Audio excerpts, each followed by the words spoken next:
We'll go ahead, open up, paying homage. Namo tassa bhagavato arahato sama sambuddhassa. Namo tassa bhagavato arahato sama sambuddhassa. Namo tassa bhagavato arahato sama sambuddhassa. Buddham saranam gacchami, Dhammam saranam gacchami, Sangham saranam gacchami, Dutiyampi Buddham saranam gacchami, Dutiyampi Dhammam saranam gacchami, Dutiyampi Sangham saranam gacchami, Tatiyampi Buddham saranam gacchami, Tatiyampi Dhammam saranam gacchami, Tatiyampi Sangham saranam gacchami.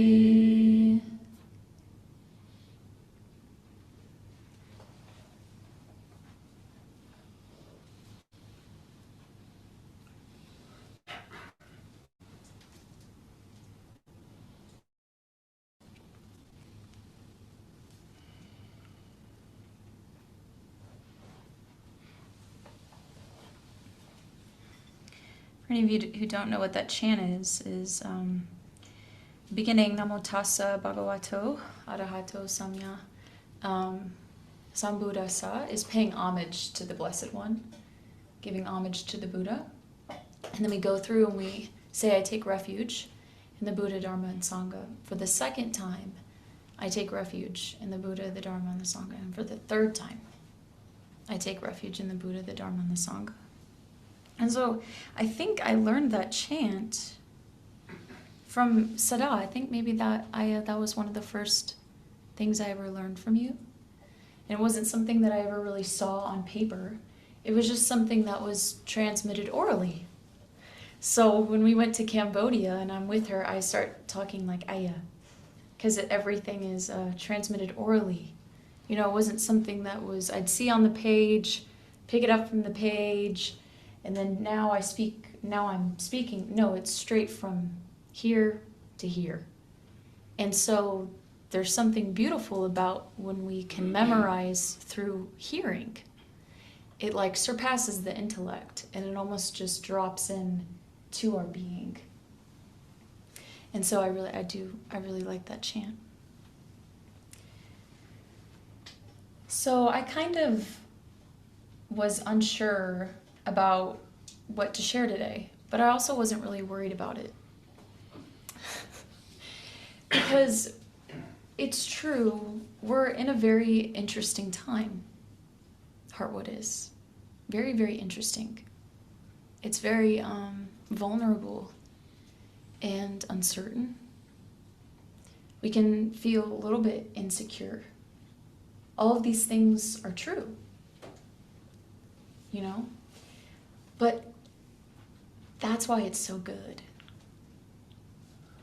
It's really hard, but it's really good. We are in a space to practice with life as it is. Life is uncertain. We are really vulnerable and a lot of the times insecure. So we tend to go to our establishments for a sense of safety, a sense of foundation, security. And we do that with Dharma centers too, right?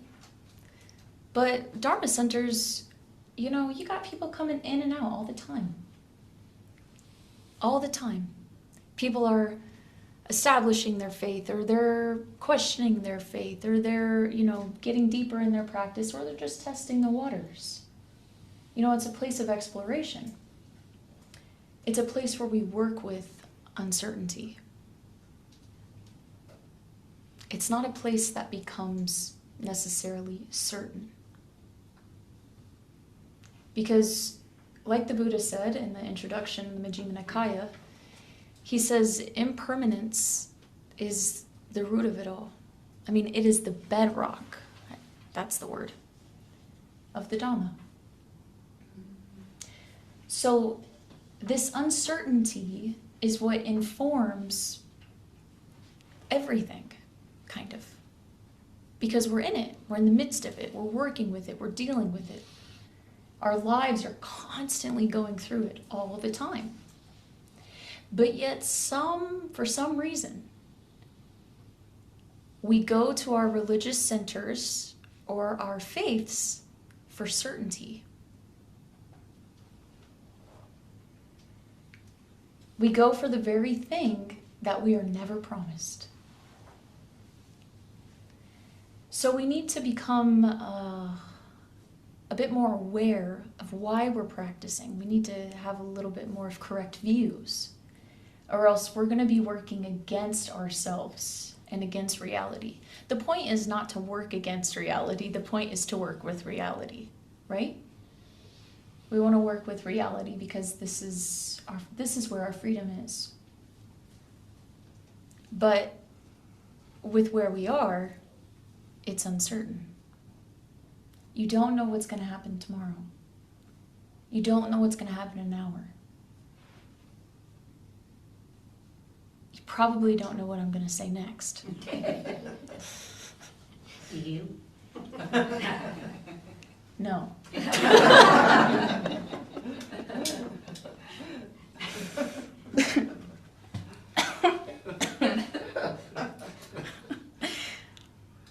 But see how it can be joyful? Kind of like that? Like, it can be joyful. And so we're learning to have, like, joy in, like, what has always terrified us. Is not knowing, is not having control. Control, though, is a kind of attachment. So we think, oh, I'm going to go to my religious center, my Dharma center, and I'm going to learn how to control my life. Still kind of working with some attachment. I remember when I went to Cambodia with our dear Ayasada, who is here with us today. If you haven't gotten to know her today, you can meet her. And we went to this huge temple. What is it? Panyatom. Panyatom was like 10 miles long, and it was built with stone, like stories high. It kind of felt prison-y because they were keeping all this energy out, but it was like huge stone, and it was like a huge rectangle, but once you got in, it was this wide open space, and they had planted all these trees in the middle, and I'm like, I am a foreigner. Like, I am just from Hendersonville. I don't know anything. And so it was a beautiful experience because the nuns, there are some nuns who are just brilliant. I only speak English. I learned a little bit of Spanish in Texas, but there are a lot of monastics who can speak 3 to 5 languages. And that's actually can be fairly common.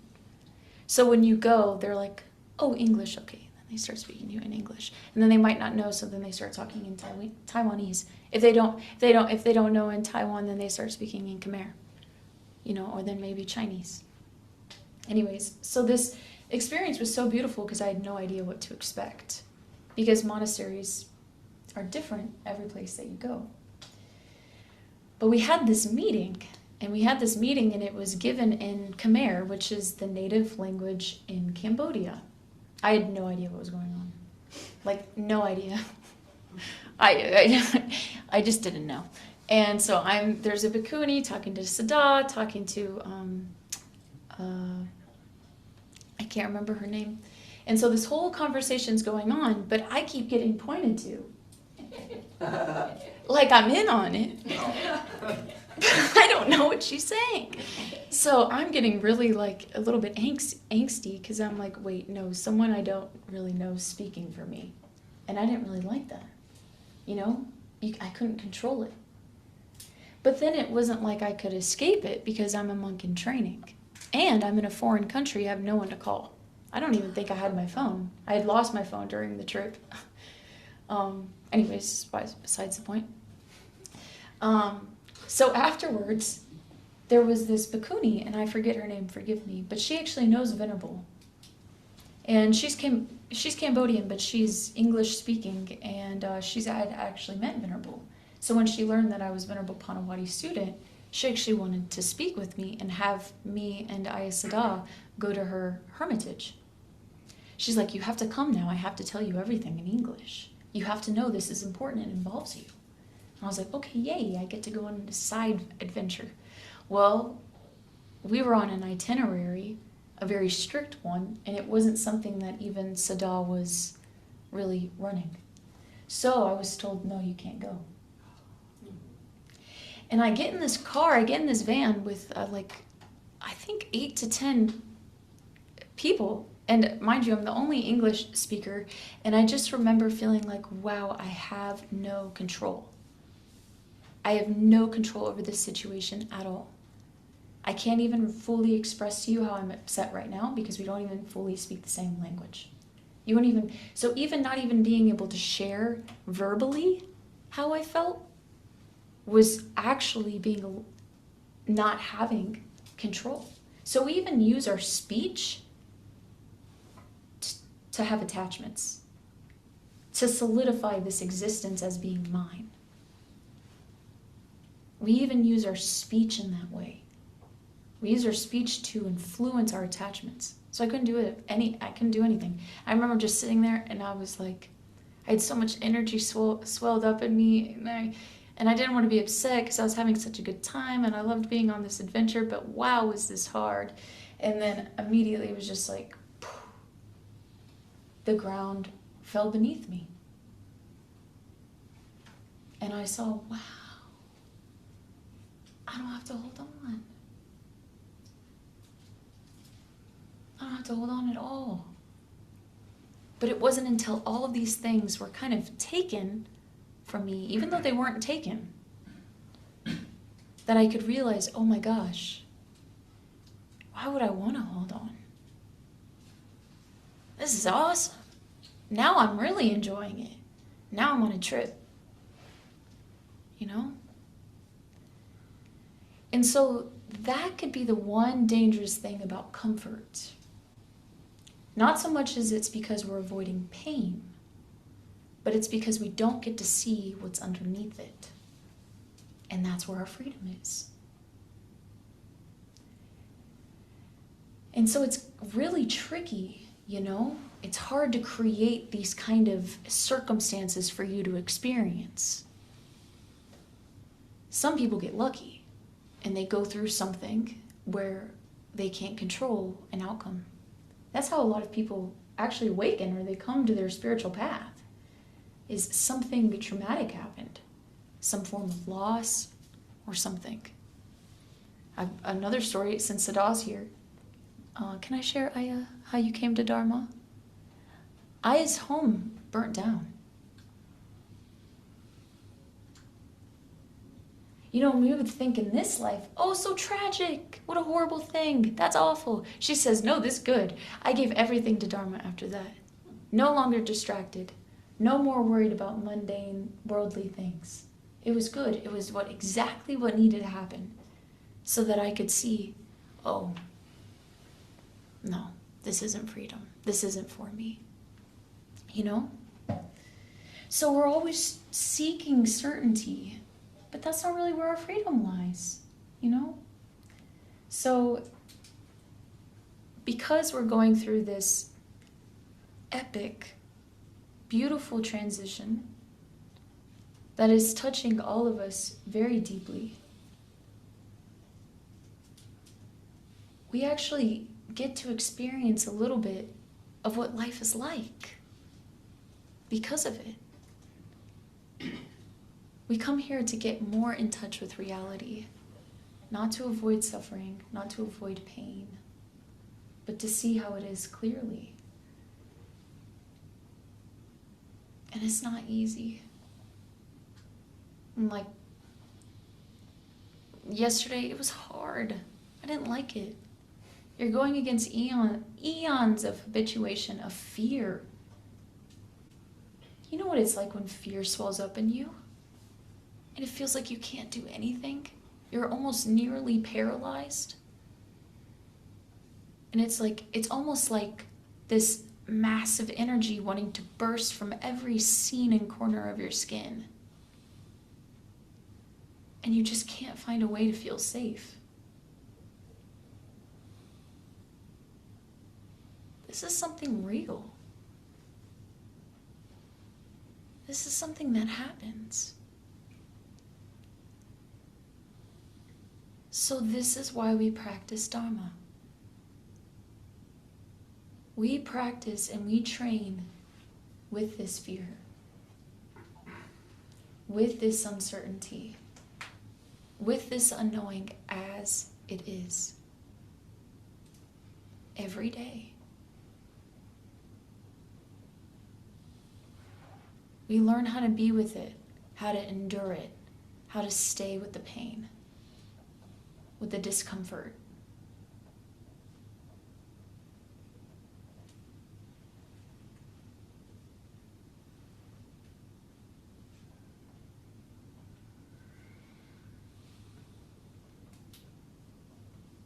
And when we do that, we turn over suffering just a little bit. And the next day feels a lot or a little bit lighter. And then we continue to do this practice over and over and over and over and over again. Same thing. Same thing. Just be with it. No pushing, no rejecting, no acting out. That is really hard.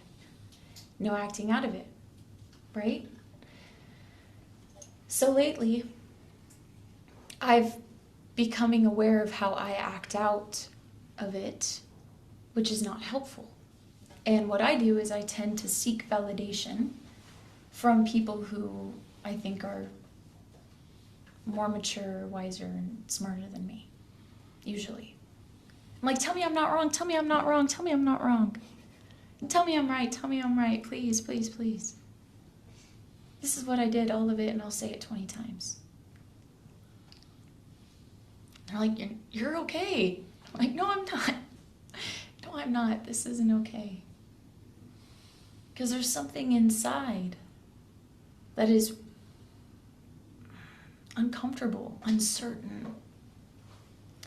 But the point is, when I go and I seek this validation outside of myself, that's actually what you would call a compulsion. So now you're not actually going towards your answer or your relief. You're actually fueling it. So how many times do we do something, endeavoring to uproot our suffering, but actually we're fulfilling it? Because of it, it's an immediate relief. So a lot of the times we think of immediate reliefs from suffering as in, I'm going to have this cup of coffee because I'm craving, right? We usually think of it as indulgence. But do we think about it as refraining from not, maybe doing something you once did to try to get out of it? For example, let's say you have a piercing question that's on your mind. We have the internet everywhere. Soon, screens are probably going to be floating and we're going to be doing holographic stuff. I'm going to get to draw hearts in the air and you'll see them and they'll move and spin or something. Hopefully, that'd be cool. But anyways, what I'm saying is we can ask any question and we can get any answer. But the problem is that answer the one that secures your suffering?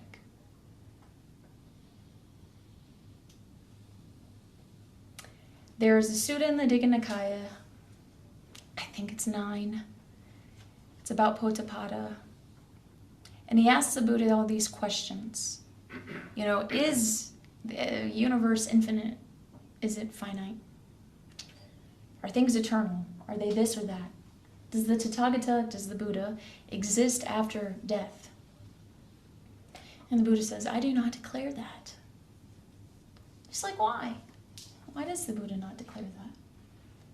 The Buddha says, I declare this is suffering. This is the origin of suffering. This is the cessation of suffering. And this is the path. The purpose of Dharma is to extinguish suffering. It's not to tickle our fancy or our pursuit in the intellect. So a lot of the times we're not uprooting our suffering because we're doing something out of a compulsion to seek relief, but not actually changing our habit. But it takes time to be able to do that.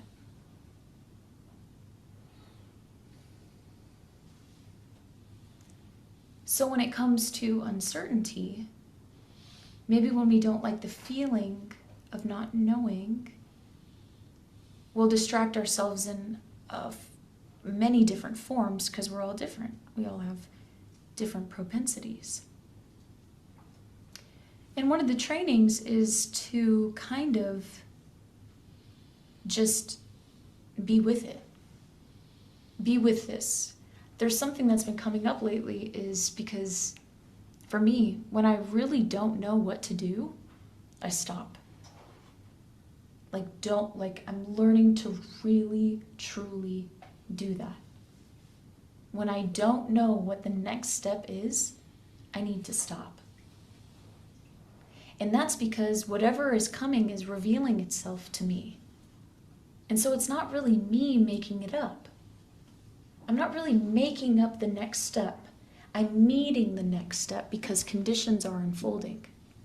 And that's where we get a little bit of sense of safety, of certainty.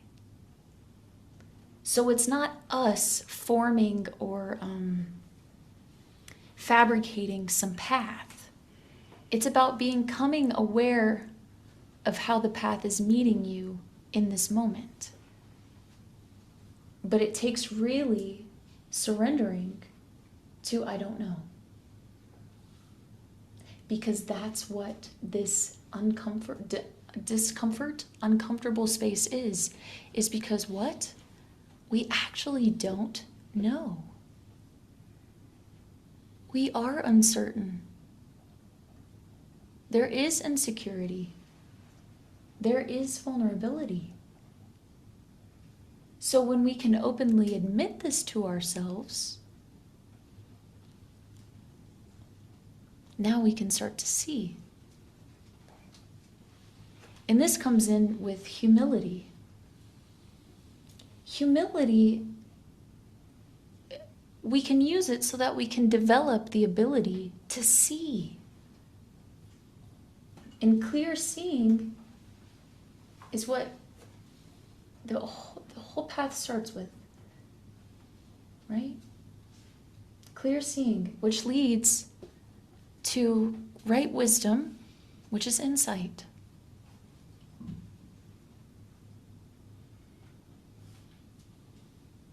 When we can see clearly, we'll know that this life isn't ours. This body is not mine. These thoughts are not me. And over time, practicing this again and again and again and again, this beautiful repetition will start to loosen the grips of the binds that strangle us every day. But it all starts with this uncertainty that we're so afraid of.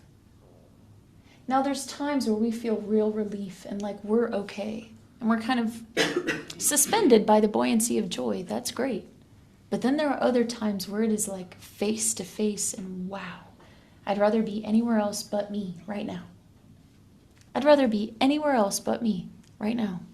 Because this is a horrible feeling and I don't know what to do with it. So some of the training in that, right? You can choose what training you take up in each moment. It's not all the same. So in that, you could, like we talked about, you can be with that, or you could think about other people who are suffering. So now you've come to know, okay, like this isn't me. Now I can start to really develop bodhicitta and say, wow, all these people who are suffering with me. Now you're not so thinking, this is my suffering. Now you're starting to realize, this is suffering. You know? But we need help.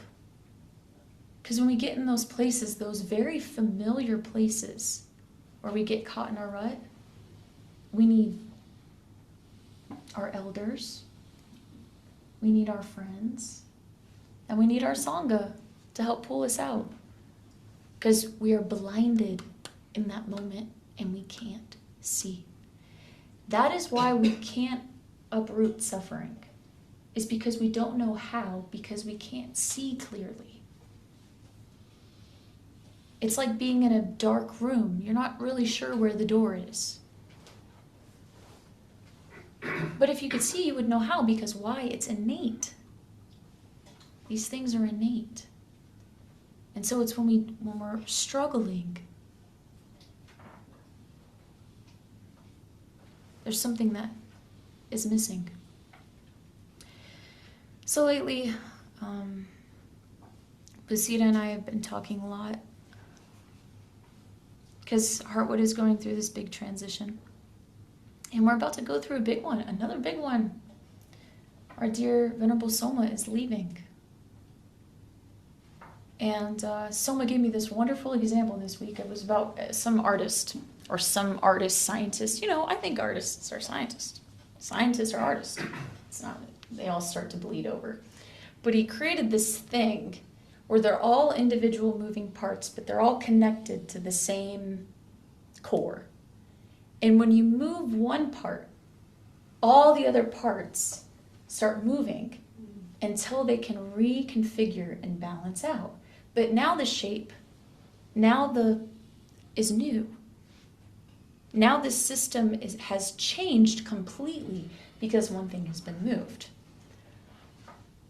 So every time you add one piece or you take out one piece, it has to go through this dance of balancing itself out. It's not like this or this, you know, it's a lot more complex than that. And that's more of a true representation of what reality is. It's not this black-white thing, right-wrong thing. It's not like that.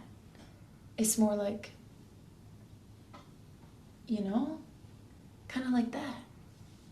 And so it takes a little bit of time to get adjusted. And it's hard to get adjusted because we're wanting to go with that. We don't want you to leave our configuration. We loved you in our configuration. Why did you leave? So now we're kind of like half in, half out, and it's a little bit confusing. You know? And so that's why it's important to have our own development of practice and endeavoring to work with ourselves. Because everything will leave you. Even this body. Everything will leave you. So you don't even get to stay with this. This is impermanent. So we think, Giovanni's going to leave me at 45 minutes. You know, and like we can handle that. You know, my cup of coffee is going to be gone in about 8 maybe. But, you know, I don't know. But when we think more about like things that are closer to us, that's a little bit hard. That's really challenging. Especially this body. Think about what it would be like when you left this body. It won't be probably like that. It'll probably be like, you're dancing everywhere, you don't really know what to do. You're like, whoa, I just lost my one place of certainty. then you start to realize when you left this certainty, well, wow, this body was my one place of certainty. Then you start to recognize, oh my gosh, I took this body for granted. Because this body kept me rooted, it kept me firm, it kept me stable. But no, I was worried about all these other things. And then guess what? That goes too. And now you are regretting not appreciating this body. But do you see how life is like this? And all it is a combination of consecutive transitions. Consecutive transitions. So tiny, so minute, we can't see it with the naked eye. But we can come to know it.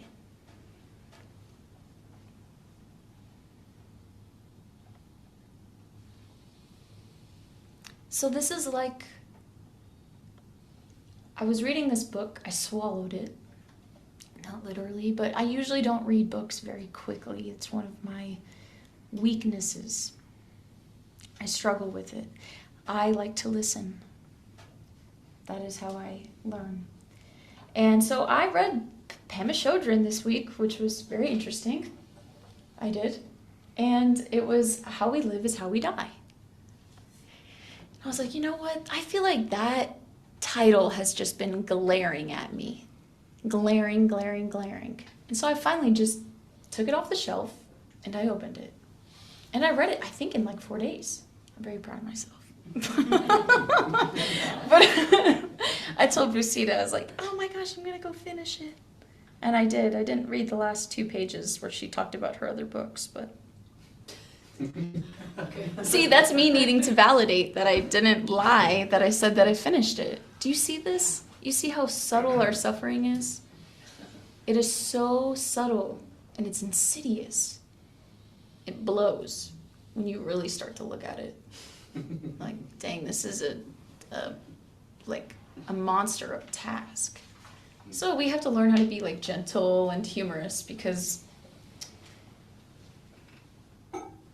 it takes time and step by step. And it's a lot, I think it's probably just a lot easier to be kind and gentle with ourselves. But anyways, I opened up this book and it talks normally about this one word. And the word is gap. And I feel like this is the theme that I really took from the book. She talks about the Bardos, she talks about the 5 Buddha families, she talks about, the Dharmakaya, the Dharmata, the Bardo of becoming. She talks about a lot of things which are very, very helpful. But the one thing she kept coming back to is the gap. And why is that so important? Because that's where we practice. That's how we can meet from where we are now, our current amalgamation of suffering, and how we can penetrate and we can see reality as it is. Busita wrote this verse, the pause, it goes like this: the pause, the breath held, the gap, the hush, the space where the potential for all things resides.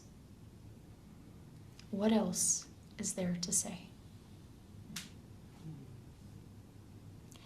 And it's so beautiful because you can just sit with that and it can lead you to the gap. It can lead you to that place. The hard part about getting to the gap is informing yourself, your intellectual mind, why that's important. We think all of these sense desires, all of samsara is very, very, very important. So we don't really give enough time to inquire, why do I want to see the gap. I don't know what the gap is. It's that uncertainty. Our mind is so attached to knowing. It is so attached to control and fixation. Everyone has different objects. Everyone's got different stuff that they want to know and what they like.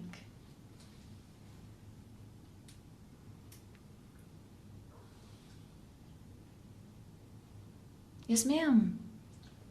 Just so I'm clear, would an example of the gap be when you're done exhaling but before you start to inhale? That is perfect. We can actually go over that example if you'd like.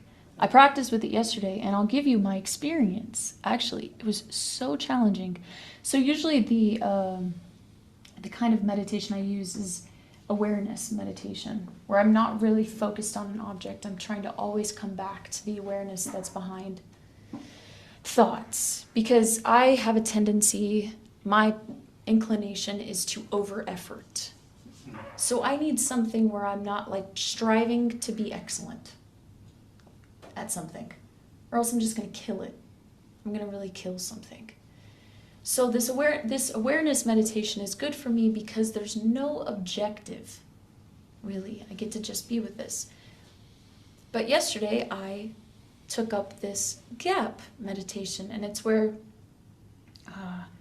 actually Pema Chodron was given to it by her teacher, Chogyam Trungpa. And I'm sure, Brian, do you know about this meditation technique? Okay. It's basically where you have your eyes open and you're sitting and you're just like looking out, and you are breathing in, but you don't really focus your attention on the in-breath. You don't really focus your intention. You're still just looking out. And then when you breathe out, you bring your attention to the out-breath, but very loosely, very gently. Kind of as if something like passing through your hand, but you never really grasp it. It just kind of like goes like that. And so that's when you that's when you really focus your attention, is on that out-breath. So you do focused attention for about 25% of that whole sequence of in-breath, out-breath, gap.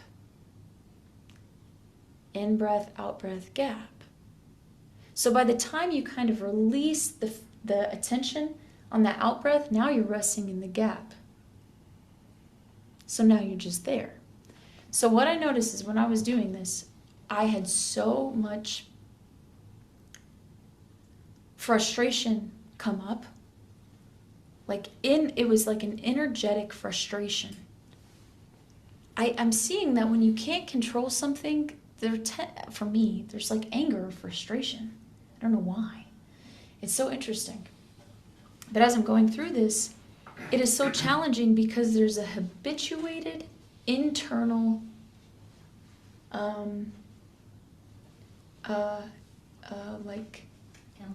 impulse to grasp. Yes, thank you, Reba. It is this like internal impulse, and it wants anything to grab onto anything.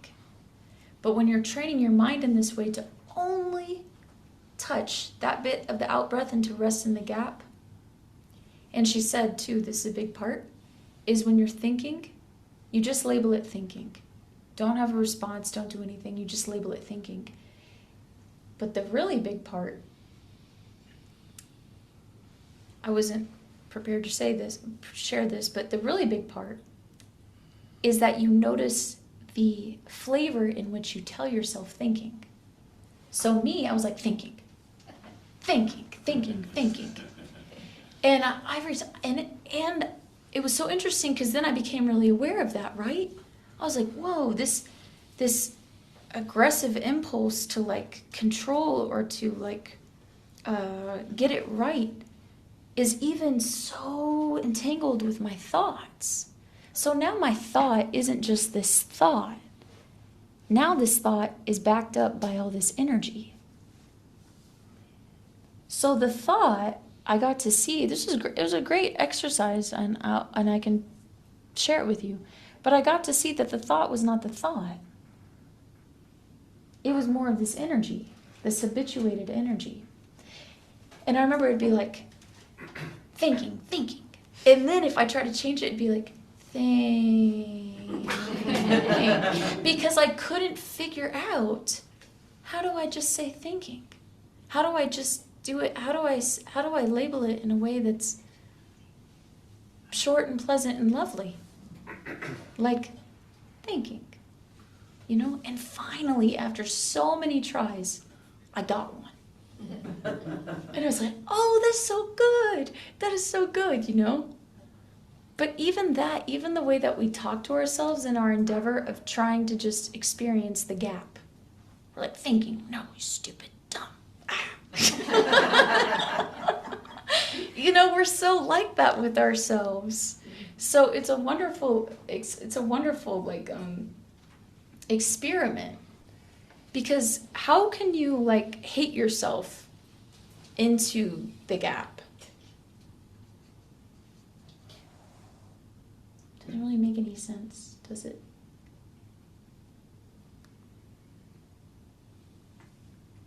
So there's all these like different aspects of how we deal with things and ourselves, and we don't even like, it really is that element of control. Yesterday I was in the kitchen and I was thinking about what it would be like after leaving this body. What would my consciousness be doing? Because in this book it says, I mean, the most common bardo is the bardo of becoming. And that's where you really experience your whole life when it's happening, but you're not in your body and people don't see you, but yet you're there. You're experiencing it. So even if you believe this or not, just kind of like go through this thought experiment with me, you know, just to see. So you just left your body, right? But you're still you. And you come back to your life as it is, unfolding. So everyone's in your house, right? And normally you tell your aunt, don't feed Joey the kibble. No, Joey's your little cat, right? And you're like, don't feed him the kibble. He gets an upset stomach. He needs wet food. Well, you just died like 2 days ago and your aunt is feeding him kibble 4 times a day. Do you know what I mean? Now you don't have a body. You can't say, hey, Aunt Martha, no, I told you Joey doesn't eat kibble. But you're watching all of it and you're getting frustrated. You're getting a little upset. You can't do anything about it. You know it's going to hurt him and you're a little upset at her that she didn't listen to you. Now you're offended. But you can't tell her. But you're here experiencing it.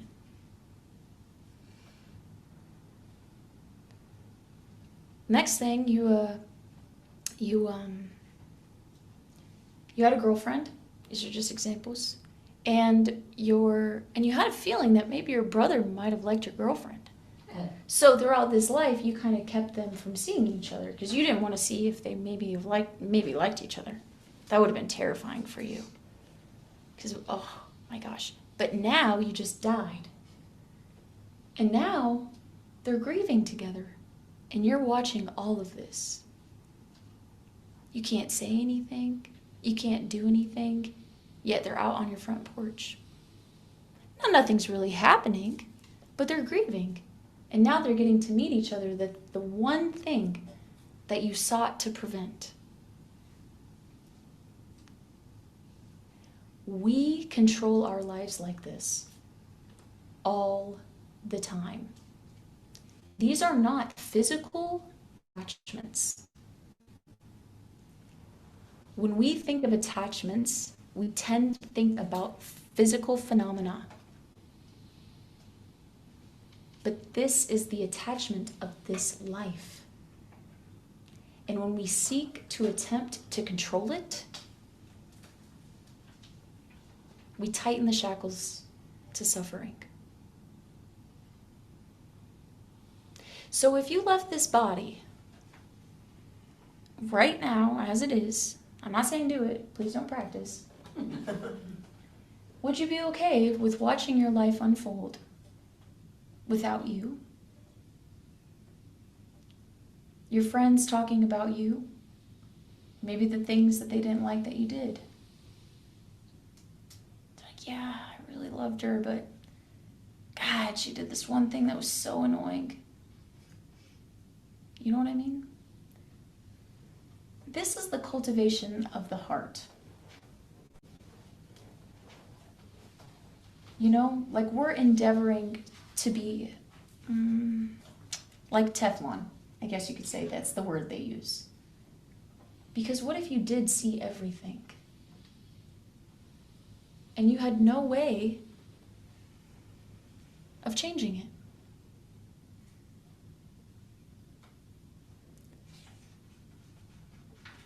This is another reason why we don't practice being in the gap. Because the gap is not some place that's just like an empty nothingness. The gap is full of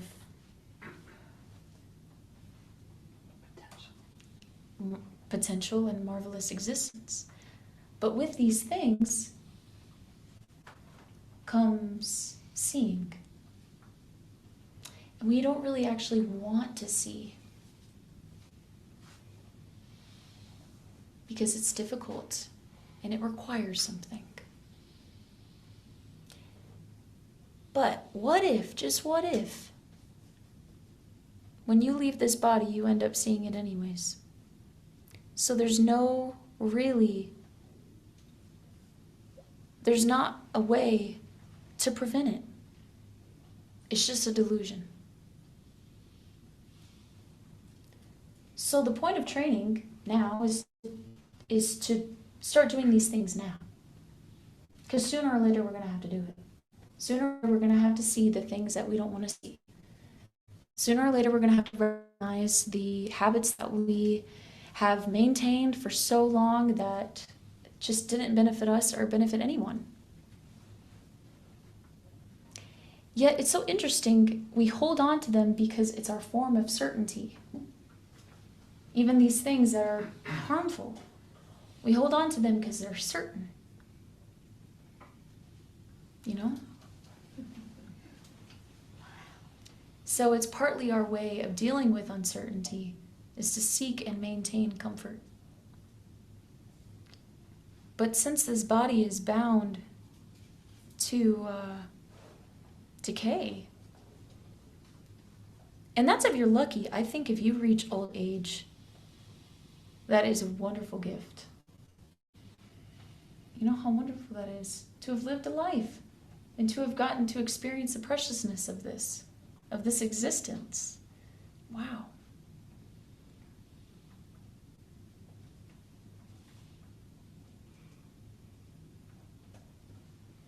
What if it was all just a training for that one moment?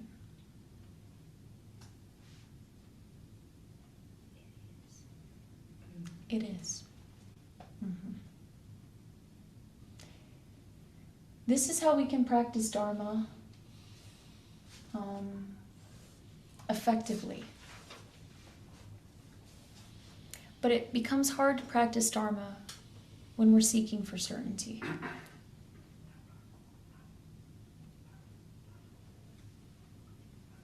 We're training ourselves how to deal with it because essentially that's what's paradoxically holding all of us.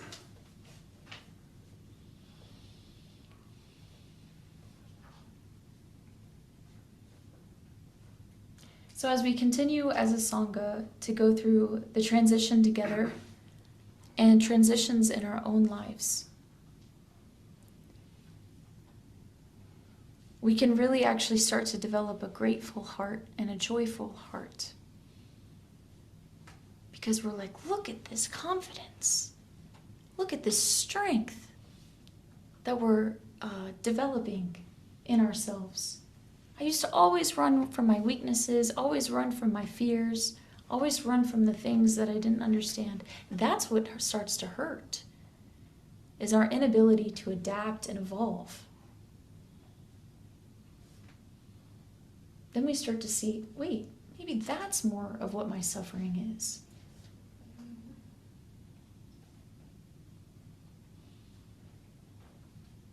It's not the uncertainty, because essentially that's what is. So it's not the uncertainty that's causing your suffering. It's you walking away from it.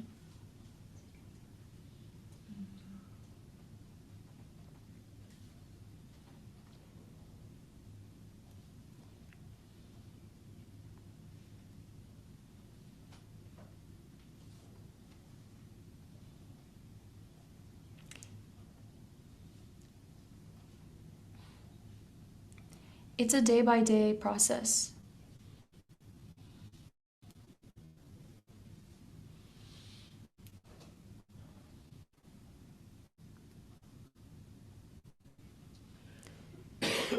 We can just choose to be curious.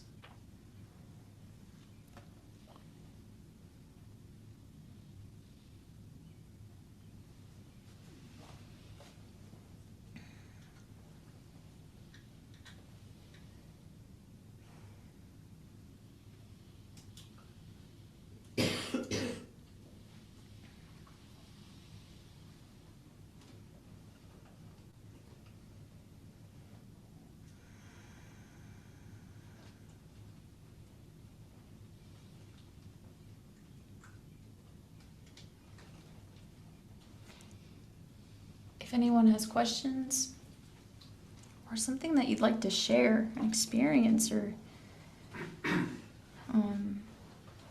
anything, please. I have a question. Yeah, hey. When you say uncertainty, you're talking about walking away from the potential from the moment, and we do that again and again without even realizing it. I just want to make sure that is that different ways of looking at that, or does that make sense? Yeah, like we choose to not, partly because of just the way that this mind is. It wants to know.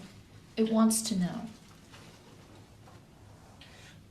But then when it knows, it walks away from the know. It's like, is that like? What do you mean when it knows? I guess when I want to like be able to release my fears. I'm always walking or living in that fear. But when I finally see the fear clearly, I know it's like, oh, I can do something about it. I end up walking away from it because it's what I'm trapped. I'm continuously in this cycle of wanting to change something. Right. But when I finally become aware of the change, I'm like, oh, I'll just stay here because it's what I know. Right. So I guess I'm just trying to navigate that so in my head. Busita did a guided meditation with me yesterday because and I was kind of in that place. And the thing that she's been sharing a lot in her Dharma talks recently is you don't reject or deny, but you also don't act out of it. So the key thing to do is when you don't know what to do with your fear, this comes back, you already don't know. There already is uncertainty. You work with that uncertainty to uproot your suffering. So you stay with it because you don't know kind of what to do. That's the truth. So when you use the truth, then the suffering gets uprooted because now you're not really deceiving yourself about I should know what to do, or let me go try something different. Now you're working with the truth as it is to really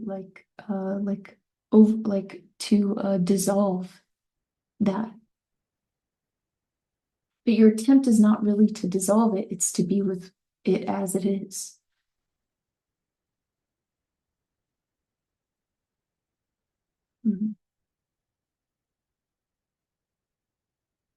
Yes, ma'am. I think great talk took me to a lot of experiences in my 7 decades plus. But I do think that having had those decades, it gives me joy to know that things are uncertain, to have serenity because of uncertainty. Because if things were certain, it'd be very boring that, I was either going to stay in the suffering and the horrible conditions, or I was, there wouldn't be a way for things to change. And uncertainty means there is change. And I believe that the Dharma, my understanding is that with the right cultivation, that's when my right view and intention can put that potential out there for benefit. And benefit doesn't mean I'm going to like the condition that arises.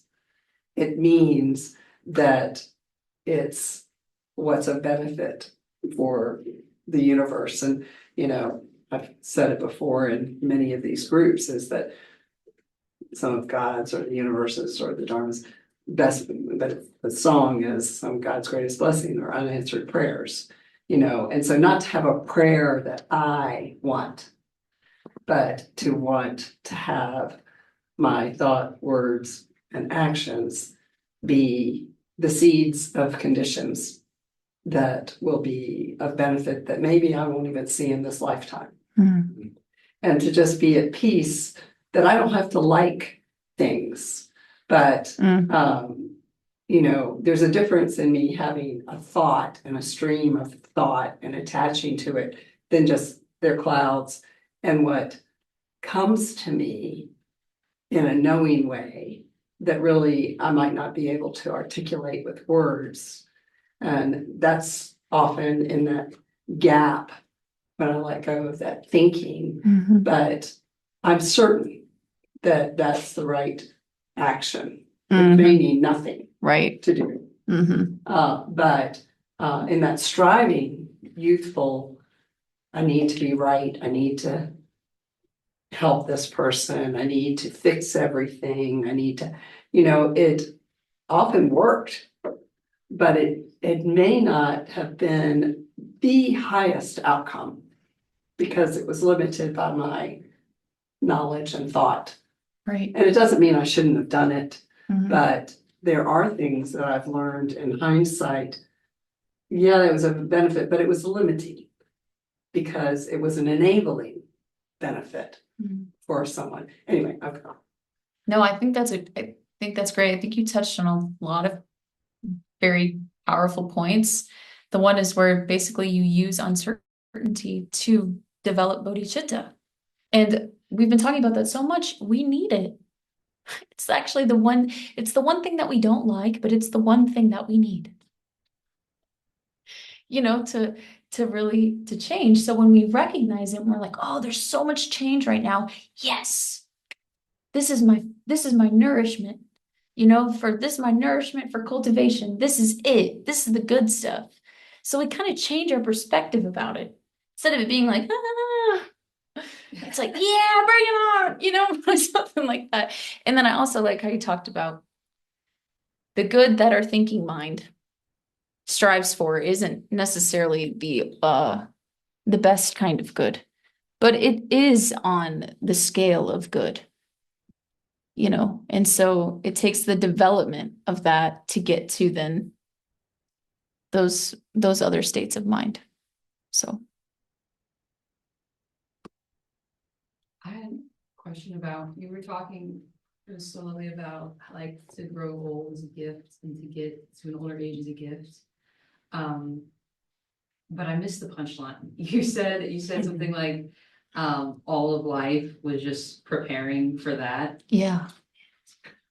Like to see everything, or like to get through everything. Like, What is the one thing you're promised in life? Death. Change. You're not promised food. You're not promised education. You're not promised friends. You're not promised clothes. What's the one thing you're promised? So what's the one thing you can probably trust? Well, and her title was How You Live is How You Die. Yeah. So think about that. So what I love this book was so good for me because it's a supplementary teaching to our grand teaching, to what we learn here. So when I was reading that, it was helping me see what we're already learning, maybe from a different viewpoint, but it wasn't really substituting anything. But what was so cool is through this experience, Celia, is we're always trying to build up our lives.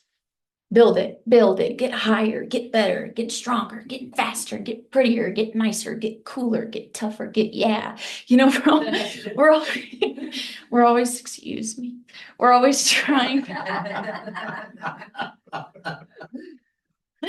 We're always trying to build up. But if we use death kind of as our promised land, I don't know, I wish I had a better word, to inform us of this life, then we could make decisions that started to accord with reality. That's how we make decisions. It's not this self-development or this like pursuit of success. It's okay, there is that one inevitable thing, the only one inevitable thing, the only one. Maybe the universe is more genius than we think because it just gave us one thing. What if it gave us like 10 inevitable things? My God, how do we choose? We'd get confused. But we have that one inevitable thing. So we really started to be like, okay, yeah. And then like each day, we really consider, I take one step closer. So now that space is shortening.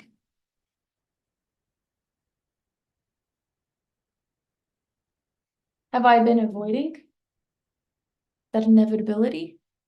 And so we can start to make more wise decisions that actually produce more happiness because we are considering that fact.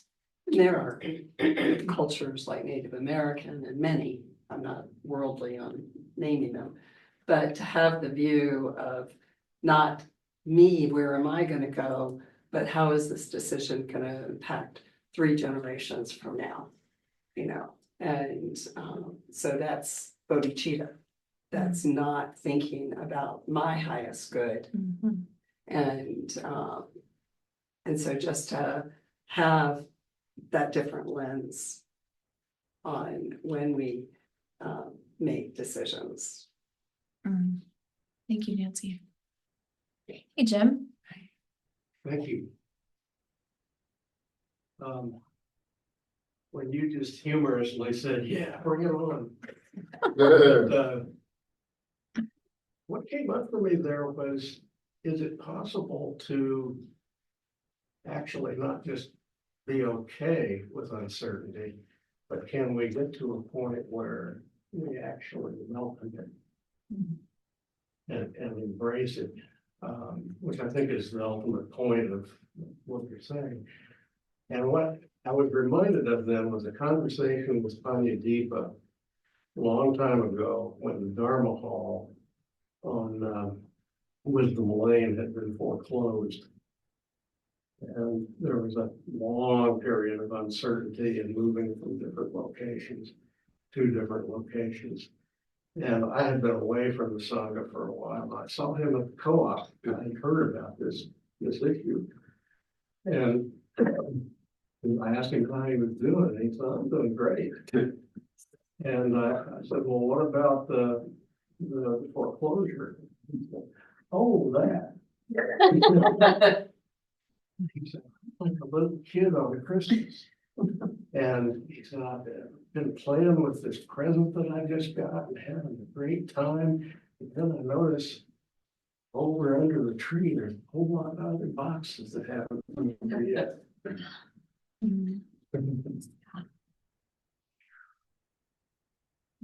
That really made an impact on me. Because that Hardwood was, you could say, in crisis mode at that point. And it's like he was saying, bring it on. Opportunity. Thank you, Jim.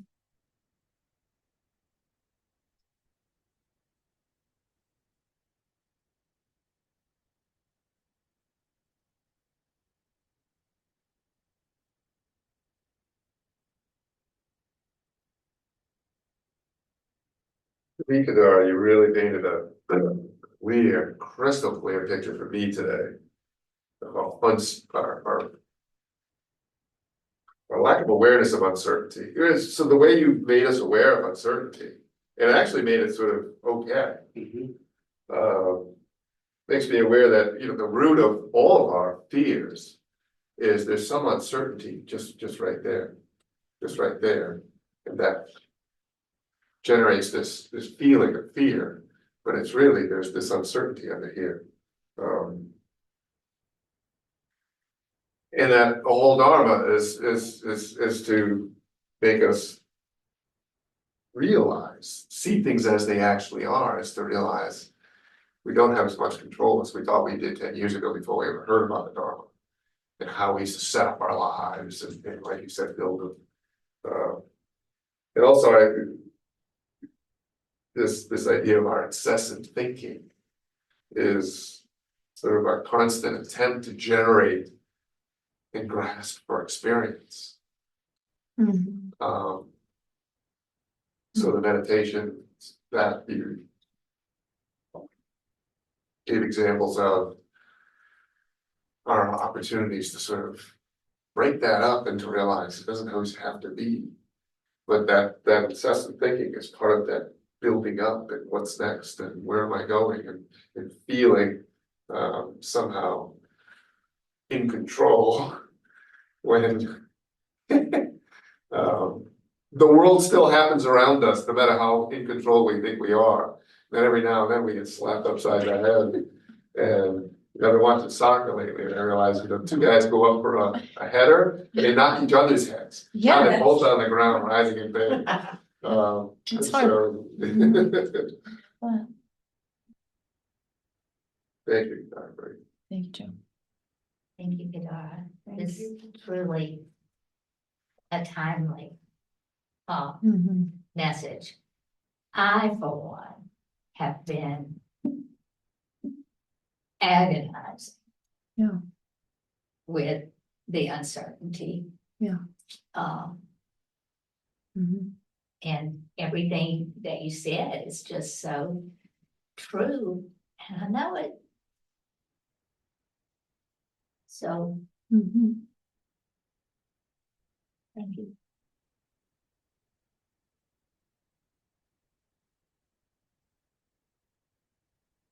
Yeah, it's like, I don't really use this word much, but it's kind of like each step we take forward, it's actually, we're developing courage.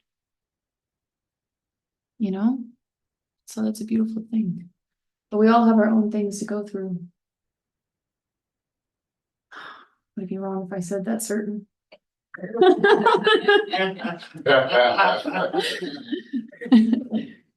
Okay, let's dedicate our merit.